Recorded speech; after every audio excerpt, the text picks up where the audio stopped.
to get started, everybody act like they're asleep. Singer and Okay. noir. Hi everyone, happy Halloween. This is for my speech and communications class 151. Thank you so much for being here and being in your costumes. Makes it easier for me. And I love Halloween and it makes me happy, and this is what the speech is about. So, happiness is... Oh, crap. What is it?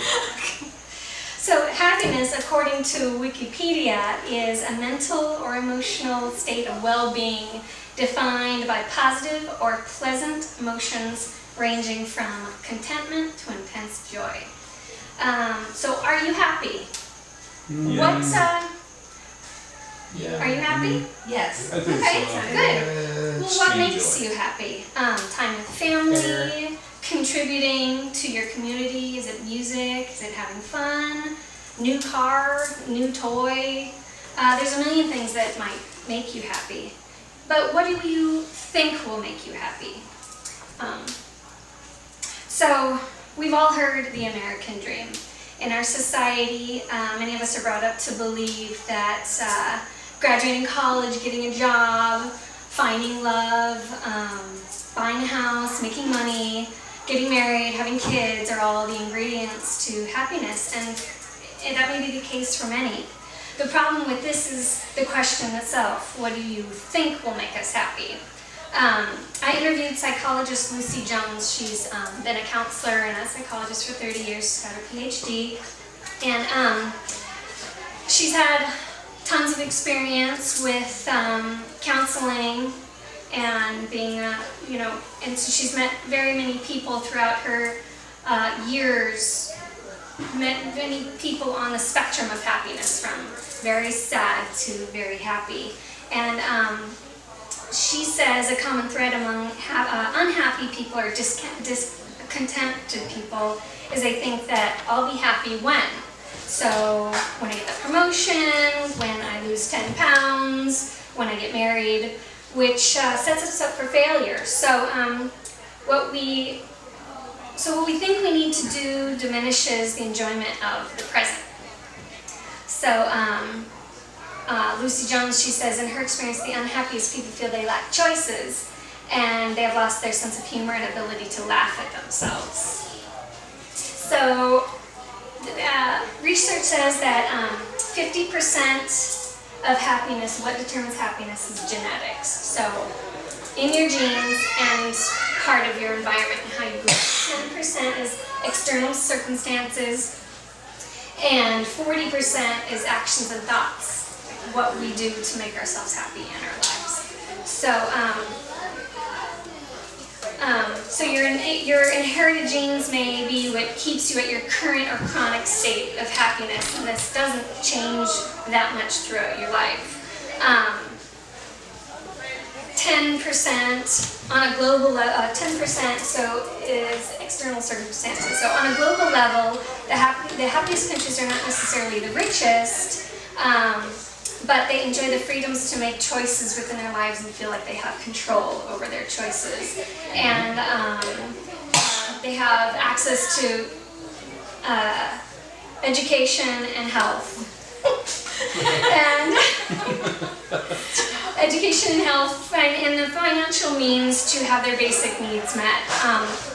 And natural beauty also is a factor, which while the unhappiest countries fall short on these very same topics.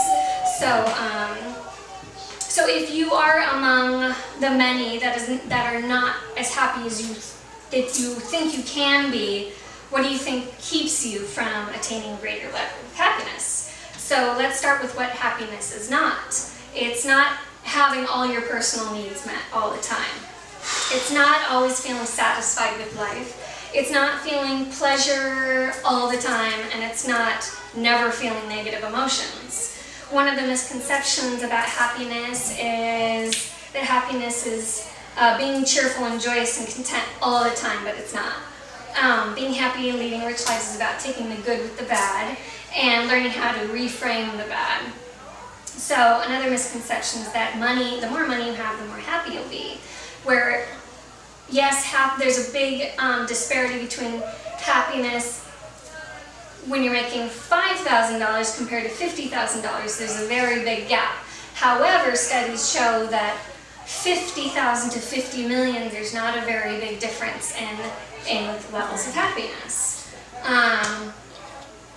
So beyond a point at which people can comfortably clothe, feed themselves, and house themselves, happiness doesn't really change all that much. And then also research shows that overconsumption can contribute to the decline of happiness. It's called the hedonistic treadmill, where the more you have, the more you want in a cycle. So, but also we're actually, there's a study at Harvard Business School found that spending money on others makes us happier than spending money on ourselves. So,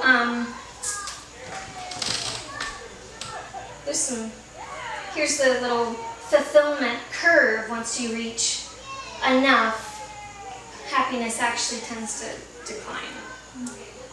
So, one study from the Huffington Post found diets high in trans fats and processed foods raise the risk of depression. So, unhealthy diets contribute to unhappiness. And participants who rated themselves the least happy had cortisol levels that were 48% higher than those who rated themselves. So cortisol is a natural hormone released during stress, meaning stress is a direct relationship with unhappiness. And also dopamine, chemical release that helps control the brain's pleasure sensors. So this chemical reaction allows us to feel happiness and pleasure. And our dopamine synapses decline as we get older, but it also declines if we don't get enough of it or use enough of it. So basically, you use it or lose it.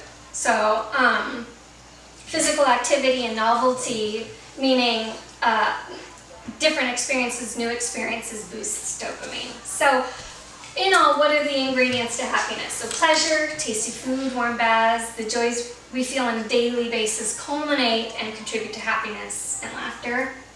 And serenity, time with nature. Here's our basic needs. Time with nature. And engagement, and they call it flow. The absorption of enjoyed yet challenging activities, and actually being present and connected to what you're doing. And having passion in it. And then relationships, of course, are super important.